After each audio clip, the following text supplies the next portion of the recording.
Good afternoon, ladies and gentlemen, and welcome once again to our Wednesday weekly webinar on behalf of SCA New South Wales. I'm Chris Duggan and welcome. I'll wait for you all to filter into the Zoom. We've got a very special guest here with us today in Emma Walsh, and I'll explain who Emma is, but we'll welcome, as always, our directors of SCA, Emily Doherty, Tony Irvine and Stephen Brill, who will continue to answer your questions and will obviously moderate a lot of the Q&A that comes through. So I can see you coming into the room. I'll just give it a couple more minutes, if you don't mind, before we do kick off. So just grab your cup of tea very quickly. We'll kick off in about 30 seconds.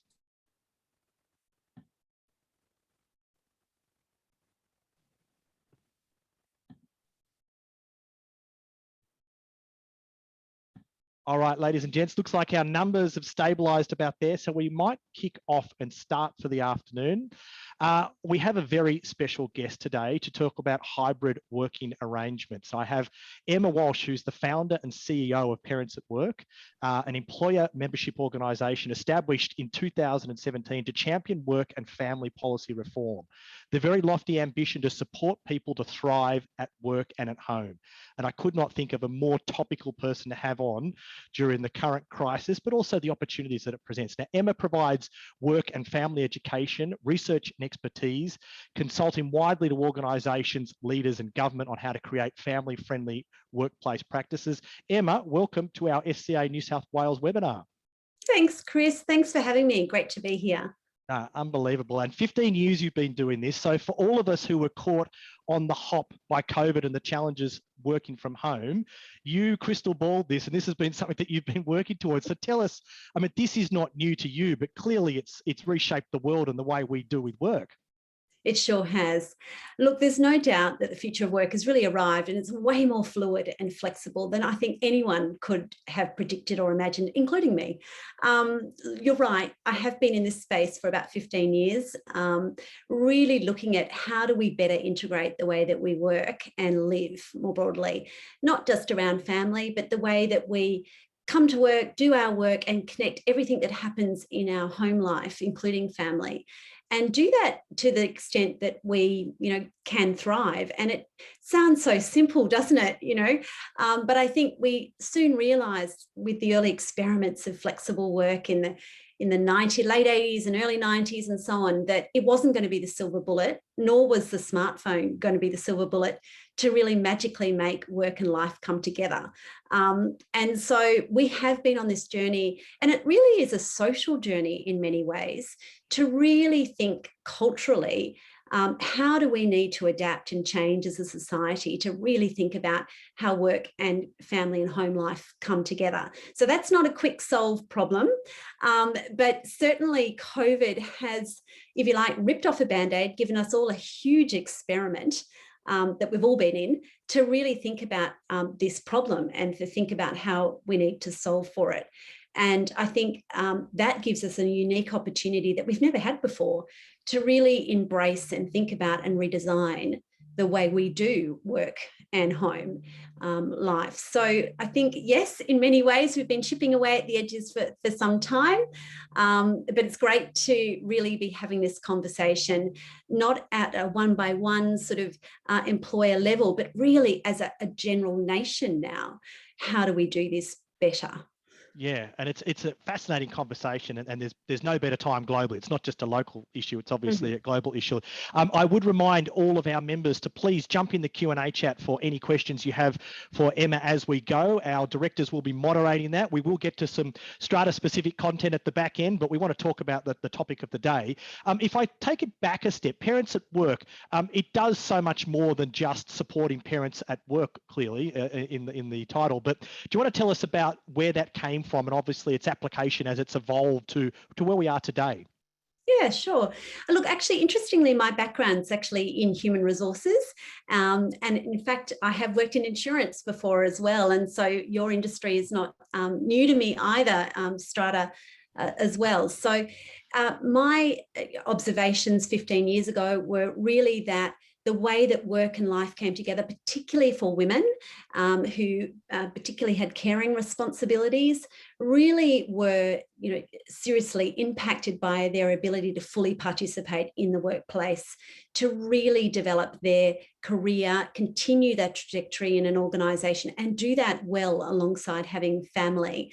And so I took the decision then to really step out and start a consulting firm that really specialised in, if you like, work-life consultancy with employers. So really looking at workplace design, job design, family-friendly workplace practices, how we can put, return to work programs, good parental leave and flexible work policies in place to really start to shift a culture which is much more inclusive and allows what is really normal in everyone's life, the ability to get your job done, but recognise that there are caring and other home life responsibilities that need to come with that and need time and space.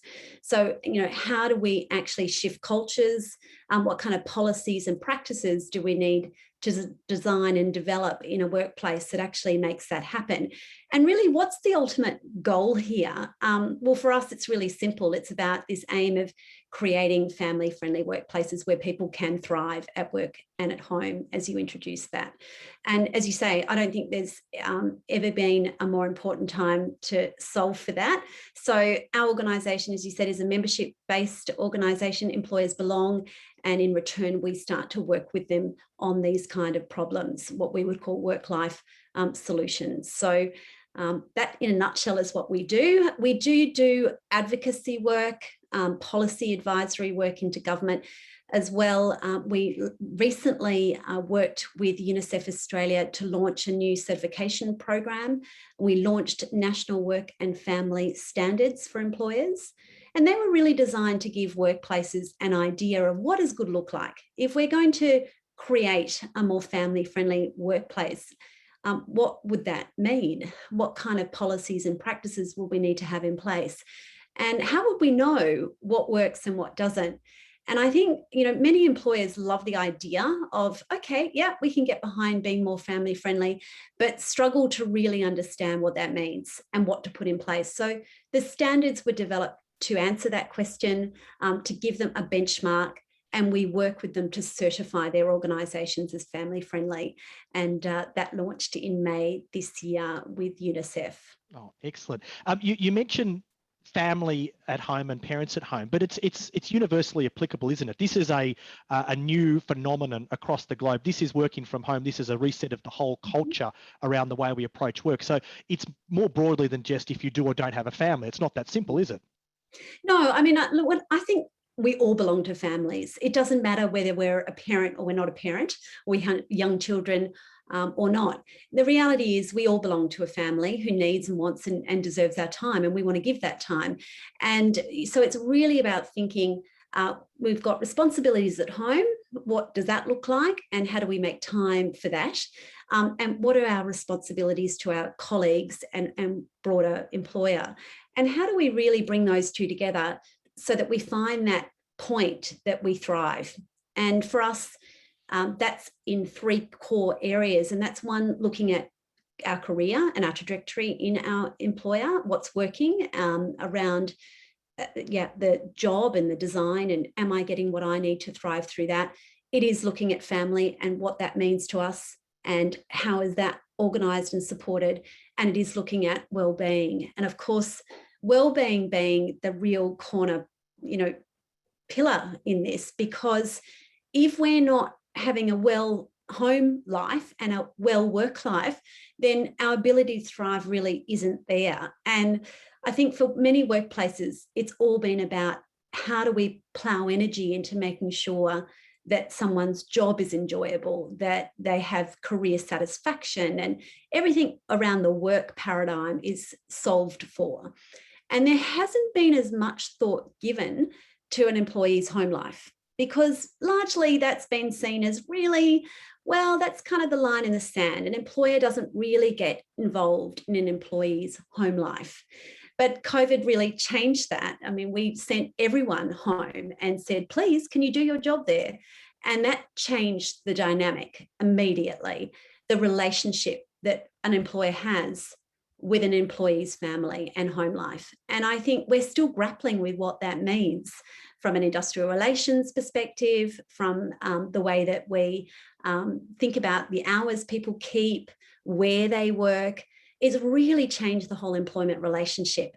And there's no doubt about it that there's still more change to come. And I suspect it, sector by sector, employer by employer, there's going to be huge learnings, and we're probably likely to see a transition for some time where there's a trial and error, around, well, that worked, but that didn't. And what are we going to need to do to respond to our workforce? Because every industry is slightly different. Every size organisation has different needs, different capabilities, different technologies, and so on. And so in many ways, I would argue that every workplace needs its own work and, family action plan, if you like. If we now recognise that there is some level of responsibility to an employee's family and home life, if we're expecting them to work there. That line in the sand that you mentioned, I mean, clearly it was there before. Has that line gone now irreversibly? Is the world now through a post-COVID lens, meaning that we need to have those conversations around the full integration between at home, at work, family, and those blurred lines or no lines? Yeah, I mean, the reality is I don't think there are any lines now. It is completely blurred. That's certainly all the feedback, all the surveys, etc. Not only our own research, but global research would show that it is all intertwined and blended now. And in many ways, there's been some pros to that, obviously. More flexibility has been the big winner in that. The ability to literally kind of roll out of your kitchen into your work within 30 seconds is amazing. And, that no commute for people has changed literally the way people live their lives for the better in many ways. But there's also been the downside. If we don't have a kind of more of a, the traditional, we leave our home, we get on a bus or a train or car and we go to work and we kind of get there by a certain time and we do it, then we've lost that transition, but proper, recognition of we've been at home, that's had my attention, I'm now at work, this has my attention. That's not there anymore. And, it's highly likely that employees are working more rather than less, ironically, even if we are interrupted by family responsibilities, etc. Because, well, we can, because it's literally right here in front of us, and the technology now enables us to be online pretty 24/7. But probably because we're aware of the interruptions. And so, having a strict boundary of, well, it's 8:30, so I'll log in now and I'll, clock off at 5, just isn't really how it's working anymore, because people get interrupted in the middle of the day with homeschooling and so on. So they stay online later to catch up. And so we don't even have those kind of what I would call habitual kind of routines around the way that we do work. And in many ways, those routines were stabilizing for people. Even though they were rigid, they gave people a traditional work pattern that was predictable. They could, recognize, I'm going to work today, I'm going to work a certain amount of hours, roughly start and finish time, and then I'm going to get on with everything else I'm going to get on with. And that literally has been taken away. I think most people, work routines and habitual ways that they bring work and home life together have completely been turned upside down, and we're having to rewrite them. And in many ways, we're having to rewrite them alone. And even though we might have a really great supportive employer in that conversation, then really the ability for that employer to understand intimately my home situation and my office space and my children's needs and all the rest of it, that's almost impossible. So there's this huge responsibility on an individual to make it work and to really be able to clearly communicate that to people. So the ability to self-motivate, to self-manage, to be self-disciplined around the way that we entwine that work and home life so it works for us, there's a huge responsibility on the employee for that. And they really need to think about it day in, day out in a way we just didn't need to, I don't think, as much previous to COVID. You make some really interesting comments there just about those rituals that we used to have. Now, compound that with lockdown, where it takes away a lot of those rituals, and therefore working from home, but with very limited access to get out, do the things you would ordinarily do, particularly going to the office. Clearly, when we do return to normal, the work from home environment is here to stay. I gather that's a structural shift globally. It certainly feels that way in our industry, and I want to talk a little bit more about how it's specific to Strata in a sec. But once we strip back COVID, do you expect people then to fall back into those routines? And is that the challenge, to make sure that you do structure the work from home with those normal routines? Yeah, it's interesting, isn't it? Because I think for many people, it's the routines that actually keep them, feel that sense of well-being, that sense of control. We all need a sense of control over what's our work environment in order to feel like we can perform. And the more uncertainty and ambiguity we have of that, the harder it is to really stabilize and therefore perform in a way that you would like to. So I think if employers are having a message of one that is really kind of open and ambiguous in it, that might not necessarily be serving an employee well, even though that the employer's intent might be really positive, in that, look, it's going to be open and we'll figure it out. And, oh, you just need to come into the office whenever you feel like, don't worry if you don't need to. That's not necessarily the answer an employee might be looking for, in terms of needing a little bit more certainty around how that employer-employee a relationship is going to be managed and what are the expectations of that, So I do think that there's a role for an employee to really think about, now that this is shifted and it's unlikely to change, that I'll certainly be expected to do some work from home and some work potentially from an office type environment. What would I need in order to do that well, and really doing an individual, assessment on that, and being able to then communicate that to a leader in an organisation that really helps to think about, okay, well, how do we make that work? Now, I think the challenge then becomes, as you can imagine, for the employer, of which, by the way, I'm an employer too, so I understand the hard part in this. How do you keep everyone happy in that arrangement? But I think that the risk is, if you don't have those kind of conversations and you're not inviting and encouraging employees to really think about resetting their work rituals, then they're going to do it anyway. And you probably benefit from being part of that conversation than not, right? So really having a think about how do you pose those questions to employees and really start a dialogue about it that allows for ways to really get creative even around the way that it could work going forward. I think that does put quite a heavy burden on leaders and managers within organisations that may not have a lot of experience at managing remote people. So a lot of the work that we do is about that, having, how do we start to lead in an environment that's obviously going to be quite hybrid, not only as individuals, but as leaders of people, because, most leaders weren't trained to manage people remotely. And that means new job designs and ways of thinking about getting work done where and when. And, a lot of organisations need to be prepared to support leaders to have those conversations well. Otherwise, it's risky. And one of those points is, and you raise a very good one, many of us are not used or accustomed or trained in how to manage people remotely. So how do you manage people from a performance perspective, but also productivity perspective? And conversely, if you're at home like we all are, how do you get the most out of those work from home situations? And I'm going to introduce a new element in a sec around kids at home, but that's a whole nother conversation. So how do you deal with those performance issues, self-motivation and productivity in this new world order? Yeah, look, I think it's very challenging. I'm not going to say it's really easy and there's a quick answer to that, because this is back to my starting point around, everyone's got a unique set of needs at home, right? Everyone's home setup is different.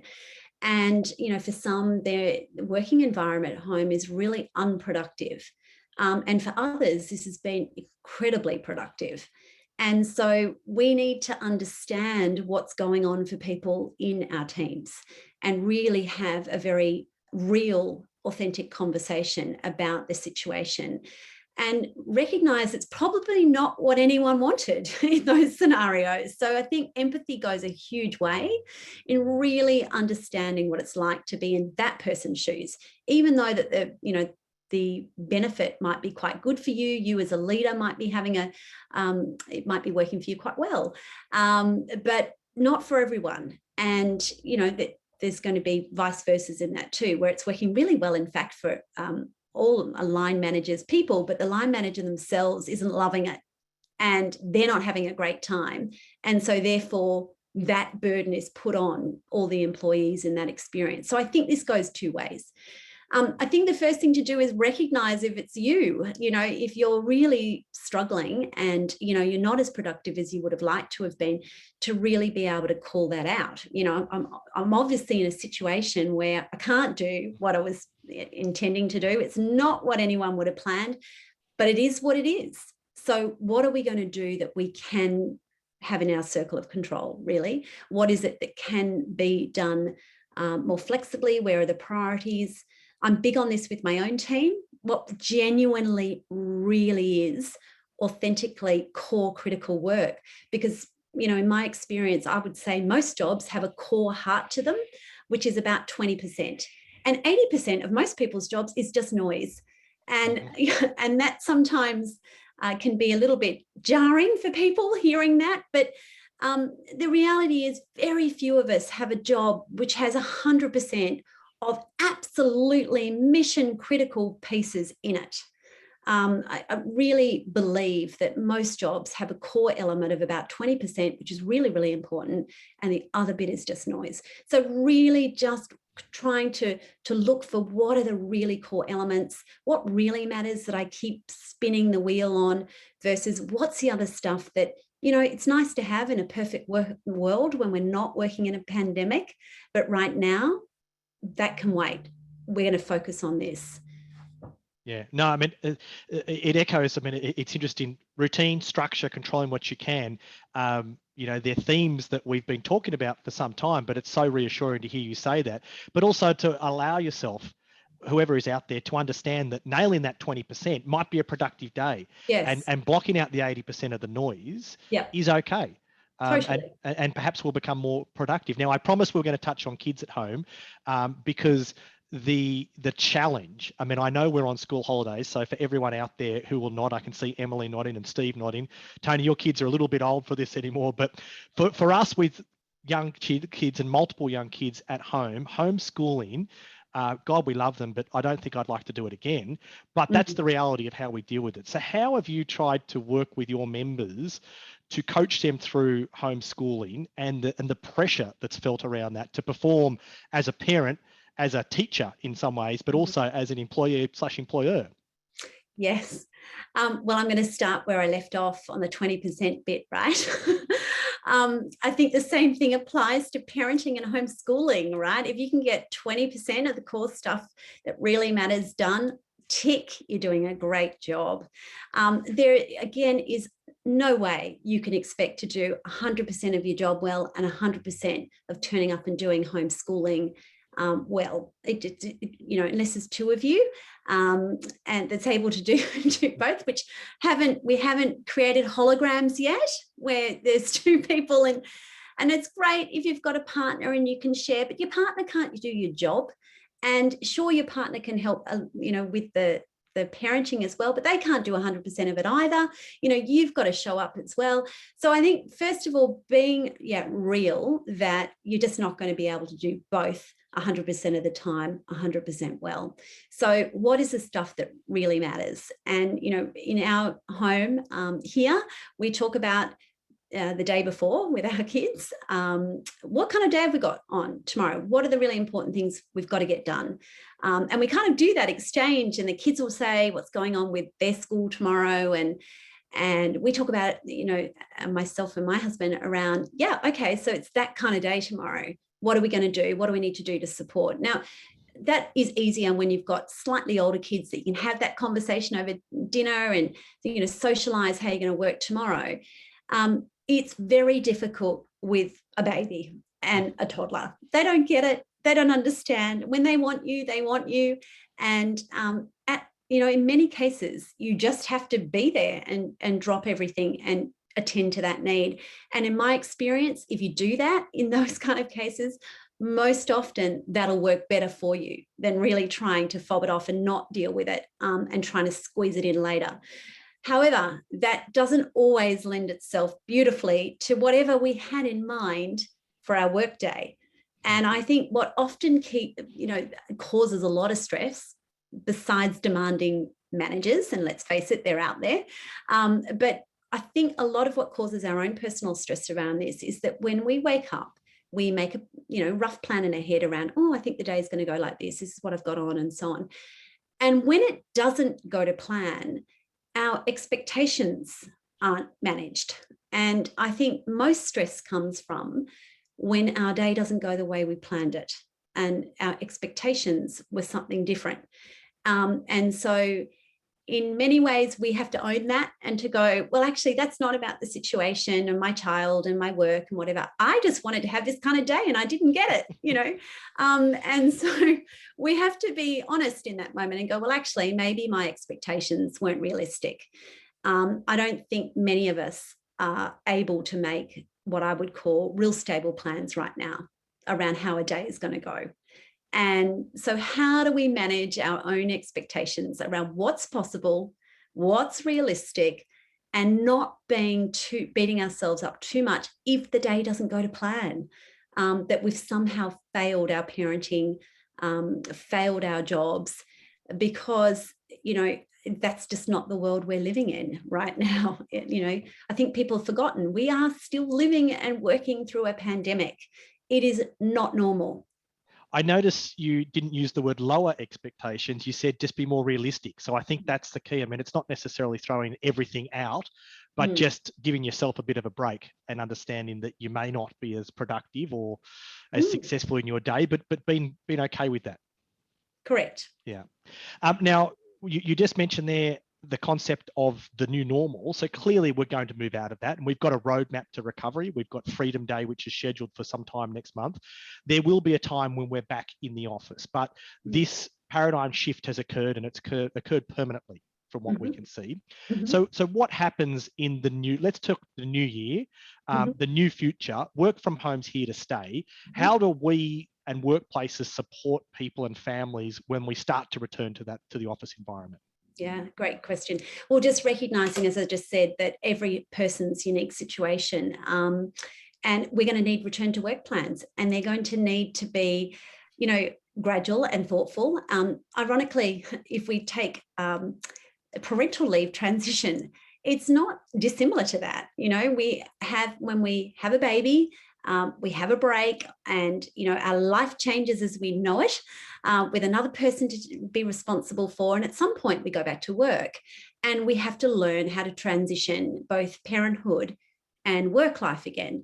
Well, this actually is not really that different. So we're going to really need to think about this as a return to work kind of experience. People are going to feel a lack of confidence. They're going to feel that sense of perhaps not having the clarity they once had, that sense of purpose, needing to be reconnected to that, and really wondering, what's it going to be like going back into the office, and how is that going to deliver value for me and, my colleagues? So I think we need to expect that people are going to feel, frankly, a bit weird going back in, and we're going to need to think about how we transition people back in, and recognizing that different people will need different things. But I think helping people create a return to work plan that works for them is going to be something that an employer can do to help. Yeah, I mean, one of the themes that we have been talking about, and we've spoken to Police Command, to Health, and they all talk during the COVID crisis around preparedness. Yes. So you've taken that concept and obviously applied it to a post-COVID world, but the spectre of a lockdown will still exist. So do we need to sort of navigate this dual world where we can shift between those, or do you see that shift being permanent, and therefore we're just going to constantly be ready to be able to demobilize back to home? Yeah, look, I think the reality is we never know now into the future when we might need to mobilise from home. And I think hybrid work is definitely here to stay. We're not going to, I think, ever see, 100% return to the office, and that being the way that we work in many sectors, in many organisations. So having said that, though, I do think there's going to be a sense of coming back to something that is, a sense of a normal place that we belong. And organisations have an opportunity to create their workspace as a place of belonging. It is something, it's our work home where we can come to, and know that when we're there, that's a space for us to do our work, and we don't have to share our dining room table. And so I think this is about inviting people back to what I call a sense of work home. So it is about thinking about space, how people can use it, what it's there for, and really thinking about, where does work best get performed. Some organisations are doing this really well, where they're thinking, right, when it's this kind of work, we invite you to be in the office, and we think you'll be able to do some great work here when you're doing this, but we also get that you need space and time to work quietly on your own, and you may do that better at home, and that's great too. You need to start to think about your own roles and where they can best be performed, what's efficient. The hybrid does offer so many more opportunities, doesn't it, around inclusivity and diversity, a levelling of a playing field, because many people couldn't necessarily come to an office at a certain time for a certain meeting.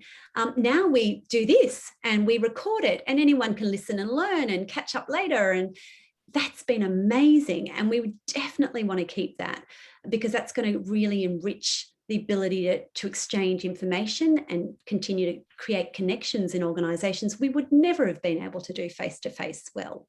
So I think there are some really great things to keep.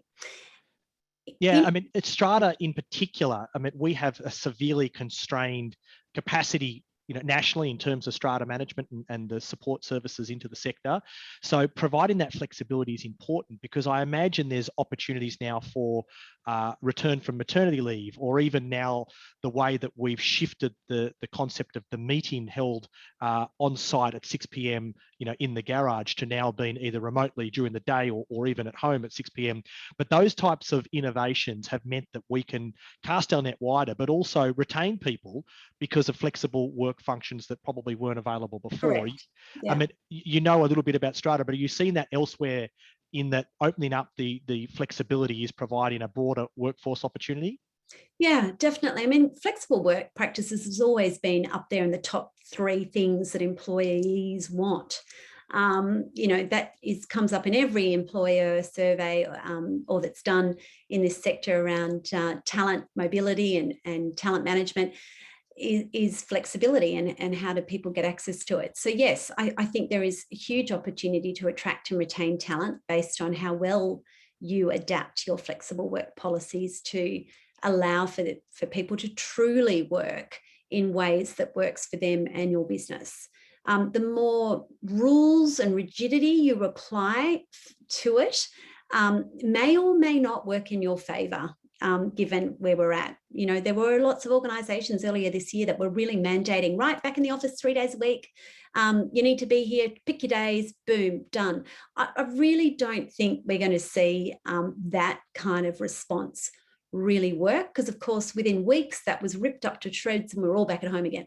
So we need to be careful with what kind of rigid return to work arrangements we demand of people, because very quickly we might find ourselves eating our words and asking, please, could you work at home again? So I think we need to really think through ways that works for our business, our customers, what's expected, and look for ways to make that work for everyone. Interestingly, Chris, I have recently been asked to come and consult to building and property industry around how do we create family-friendly buildings, which I think is fascinating. So really looking at workplaces so that they are more engaging for family, because as we know, workers come into our homes, but our families have not come back to our workplaces and our offices. And so how do we make sure that if we're going to be dropping in to workplaces to collaborate and do things, can we bring children with us? What does that look like if they were there? And, how do we create space for that? And what happens if we do want someone just to go to work for a particular day and be able to do that quietly, working away at a desk, but, have an area in that building where my child can play and, be looked after. So there's so many great innovations and opportunities. I love this idea of family-friendly buildings. And I think, it's a great, one of those great silver linings potentially from COVID. Yeah, I mean, I think we're obviously going to reimagine the way office buildings are occupied, and there's going to be some major shifts there in terms of lots of decentralized workforces. But I think the shift and the expectation that you'll be able to see a child sitting in the corner doing their homeschooling or the like while you're working is probably the new normal. And if you'd asked this 18 months ago, everyone would have said that that's a fanciful outcome. But the reality of what we've been through and just the experiences, but also the key learnings around how we can remain productive. Our industry has been incredible in terms of our adaptability to that. We've moved through the 2 phases of COVID to effectively be able to do most, if not all, our work remotely. There's some limited scenarios where we have to be on site, but I think that's just testament to the fact that we've adapted pretty quickly in a rather slow-paced world prior to that without the COVID. I'm just going to pick up, you talked about belonging and connection, and how do we focus on both sides of the employer-employee relationship to remain connected and belong to a culture when we're at home? Yeah, it doesn't just happen, right? I think this is the thing, and we have to be deliberate about this. So really thinking about what is it that we need to put in place as a business that really helps those interactions happen more easily.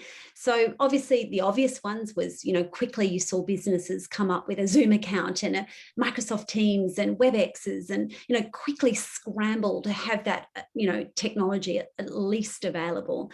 But some of the more innovative ways that I've seen organizations do it is even have things where staff are able to really put in very quickly to their team around what's going on for them that day, how they're feeling, where things are at, and exchange that information super fast through great apps, which gives employers, a chance to, or teams at least, a chance to just share in a way potentially they didn't share before COVID around what's going on for them, how they're feeling that day, what some of the key things are that are happening. Now, we did have, of course, Slacks and we had MS Teams, but they weren't really used the same way.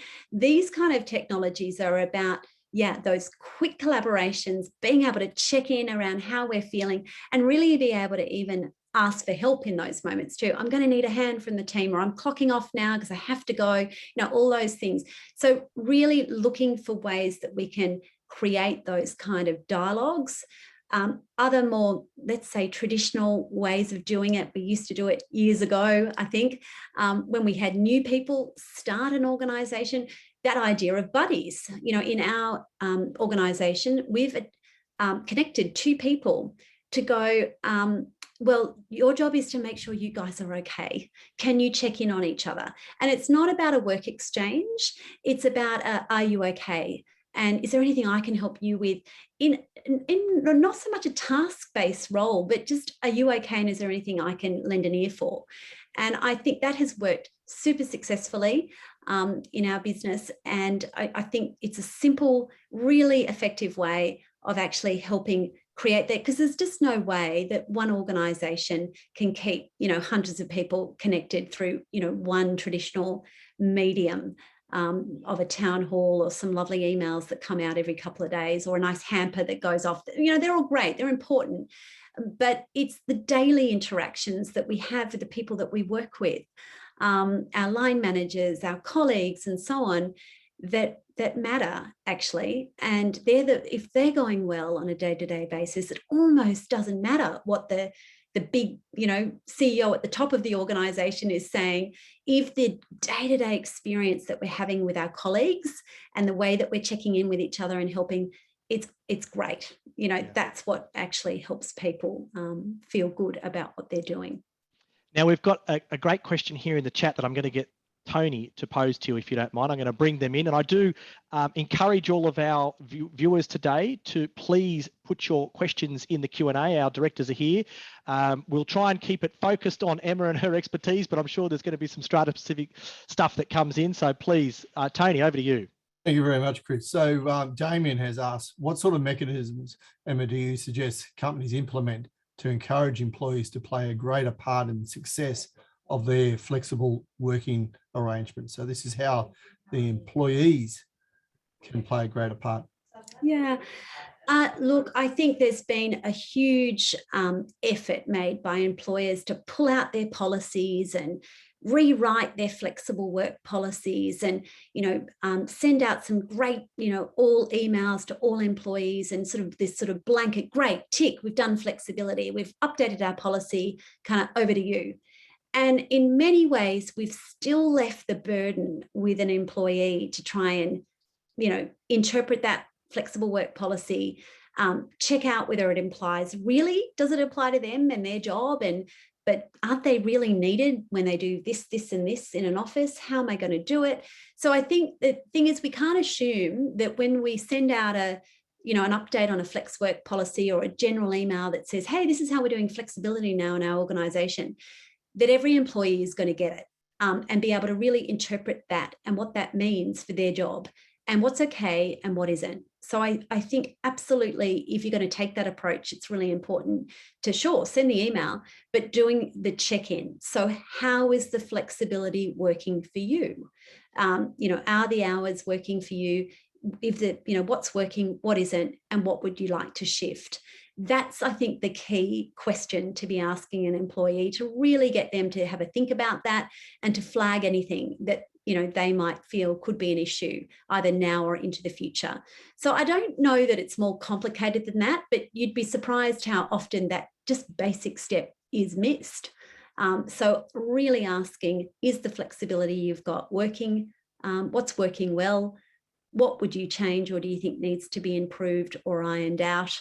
And that's going to go a long way. And that really, in that moment when we ask that question, does actually force the employee to stop and really think about it. Yeah, what is working well? And what is it that I might need to change since you asked? A proper two-way conversation, isn't it? Yeah. Yeah. Emily, there's a great question here that you'd like to put forward, if you could. Thank you. There is. It's from Christine. So Emma, Christine asks, do you have any suggestions for managing client expectations of being able to pop by the office to see a team member without an appointment, especially if we offer flexible days at home that may not be consistent from week to week? There is more in Christine's question, but I think that's a good place to start. Yeah, so the heart of that question really is around how do we make, flexibility, work both ways, really, as they're dropping in and dropping. Yeah, it is really hard. I know there's going to be times when, we ask for something or we have this arrangement that we're kind of making, and then for whatever reason, it doesn't work. And we're forced to do sort of what I call ad hoc work at ad hoc times, and this popping in, popping out kind of way. And it's just, and it all feels a little not disorganized and a little bit chaotic. And I guess always my advice to this is that there's always going to be an element as we continue to work through this pandemic that it doesn't matter how perfectly planned our day is, it just won't go to plan. And we're going to have some flexibility in our attitude as to, okay, look, that's happened, doesn't matter, we're going to move on. Best laid plans and all that haven't worked, that's okay. What can we learn? Did it matter? Is there anything we need to address from that?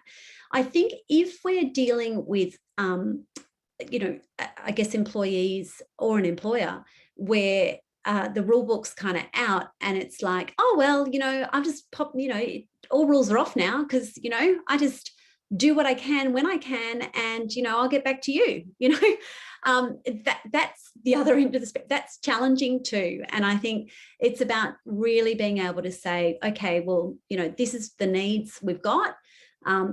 You've got obviously a flexible attitude to the way you want to get that done. That's great. How do we actually make sure that we get what's needed done, in a framework that's going to work for me? Appreciate that works for you.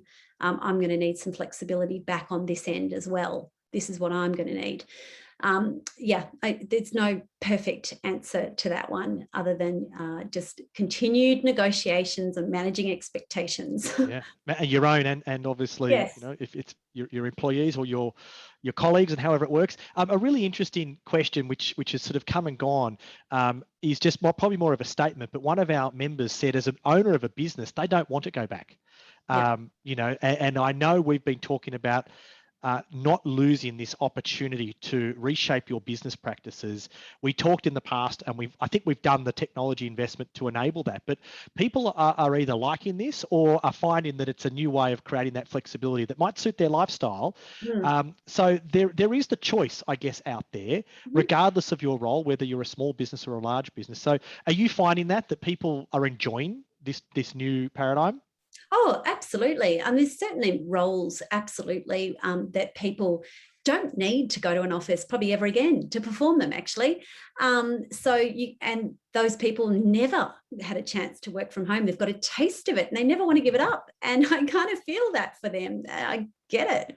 I think having done it myself for 15 years, working flexibly and hybrid in an office and from at home, it's great having options because after a while, having everything done at home can feel like work is really encroaching on your lovely home life. So I think different things work for different people. It depends on your sector and what's going to work. But personally, in our business, even though we could absolutely do our business completely virtually, we would never, in fact, in my business, need to go back into an office. For me, as an employer, I feel a sense of responsibility to provide a space where my people can come together and be together and work together if they want to. And so I think there is a piece in that as well. That doesn't mean I need to be there. But I feel that there is a need for a space that says, hey, this is something I've carved out for you. But obviously that changes perhaps the requirements. You don't need a bigger office. You can be more flexible around size and what kind of arrangement you tie yourself into. Understand. Stephen, I'm going to bring you in if you don't mind, so you can ask a question, please. And then go for it, mate. No, over to you, please. Yeah. No, thanks, Chris. I'm actually going to be incredibly selfish, and I'm going to ask you my own question. Thanks, Tony. During your talk there, you mentioned connecting or staying connected with staff members. One of the things that I've found I'm very conscious of, I agree with you wholeheartedly. I've got staff members that love working from home, and I've got those that are chomping at the bit to get back in the office. And one of my ongoing concerns is maintaining our workplace culture. It's extraordinarily important to us. I know, for most businesses, it's the same. You mentioned during your talk that there were some apps that you could, or people are using, that could help people stay connected. And I'll preface this by saying, when we went into the first lockdown, we adopted the platform Slack. And I thought it was the greatest thing since sliced bread. And when you're mentioning it, I think, yeah, we're on Slack and it's all great. But I'm really intrigued to find out what other platforms can people use to stay connected. Yeah, there's a great one, and this is more about emotional connection rather than so much exchanging work information. There's a great one called Mood Meter. Not that I'm, by the way, advertising anyone in particular, but I just have looked at that, and I like the way that you're able to check in around how you're feeling and what's going on for you. And that gives an organisation and a team a chance over time to actually measure the mood of what's going on for people and where they're at. And if we subscribe as business owners that our business will do well if our people are thriving, that really gives you a litmus test on, are my people thriving? What is the mood of what's going on for them? And because so much work is happening behind closed doors and you don't know what's really happening in a personal life of all your employees, there's got to be a way that information can be exchanged in a way that obviously is, not encroaching on privacy and all of those issues, but that gives you a sense of not assuming that all is well because they turn up and put a smile on their face virtually, on a Zoom. So what are the ways that you're allowing people to really express where they're at I think is the question to be asking, and what are the ways that you can do that?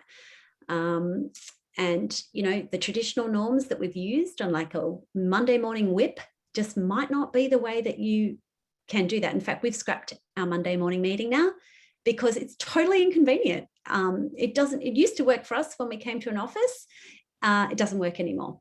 Could you pass that on to Tony, because he makes us meet every Monday morning, and Chris and Emily will laugh at that. Yeah, we do it at lunchtime now. It's so much better. That'd suit me much more, I can tell you. 8:30 Monday meeting, it's just inconvenient. Great. I agree. We've got to put our foot down, Stephen, I think. How would you know? You haven't turned up to one for 3 weeks. There you go. Yeah.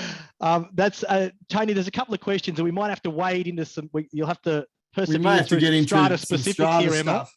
Yeah. No problem. Tony, which is interesting. So Tiffany's come to us. There's the New South Wales Health has announced, or the New South Wales government has announced, that they're going to open up public pools, outdoor pools, as of Monday next week. And with regards to strata plans, what sort of guidance should we be giving on this? I'll give you my own views. If it's good enough for Canterbury Bankstown Council to open up their public pool, I think it should be good enough for the strata plans to open theirs. They've got to have, I mean, you probably want to control things around, you know, the number of people and that sort of stuff. So just give some thought about how many people are attending, because if you go to a public pool, it'll be, you know, X number of people based on the size of the area and that sort of stuff. But I would think it's worth considering. Engage with your strata committee and just make sure you put some rules around it. Although generally strata plans are small enough that you're not going to flood the pool. But really, you've got some big schemes. Yeah, Tony, there's 2 points you hit on there, and it's interesting this question came up because we dealt with this in a team meeting yesterday. But the emphasis is this is on outdoor pools, okay, first of all, so it doesn't apply to indoor pools. And the second thing is, for an outdoor pool, they must have a COVID safe plan. So, you know, again, I'll be looking at the SCA website for the resource packs that we put out, because I'm pretty sure that there are some guidelines in there for members on that. So just bear those 2 things in mind. But agree with you, Tony, for things like opening up pools, opening up gyms, that sort of thing, please consult with the strata committees and get their guidance. What was interesting at our team meeting was the manager said, look, we're damned if we do and damned if we don't. If we open them up, we're going to get slammed. If we don't open them up, we're still getting slammed. So, yeah, consult your committees. That's probably the best bit of advice that we can give. Yeah, and as a bit of an update for our members, there's 2 items I'd like to keep everyone abreast of. One is to thank you for the information and the data to support our authorised worker exemption application that we made. As you'd all be familiar, we've had ongoing discussion with the government from a health and a fair trading perspective that culminated in our letter being lodged last week, which had your evidence to support the impact of the lack of exemption for cleaners and building managers on those restricted LGAs. Now, we are hopeful that as we're starting to loosen, particularly the construction sector, that those exemptions will be applied, and they're certainly considering the data that we provided. The second is that Health have reached out to us yet again as a follow-up to the Dr. Chant letter to engage with Strata via our association to determine what we need to do to open back up. So you may have seen some media about a lack of consultation. That certainly hasn't been the case with SCA. In fact, every time we've asked, we've got answers from a ministerial level, from Health, from the Police Command. So we've been very happy with the information coming out, and hopefully you've been the recipient of that information via these webinars. So we're having a follow-up meeting with them over the course of the week to talk and educate them around the impacts and the very real impacts on Strata as we start to open up. So that's just a bit of information for our members. Any more questions through the Q&A from Emily, Tony or Stephen that we can put to Emma? There is just one last one here for you, Emma, and that's from Daniel saying, have we covered the insurance risk of employees working from home regarding safety? So how do employees access adequate home safety remotely? Yeah, look, that is absolutely something that every employer is going to need to be aware of. I think, you know, temporarily our insurance would have covered it, like when from time to time employees working from home.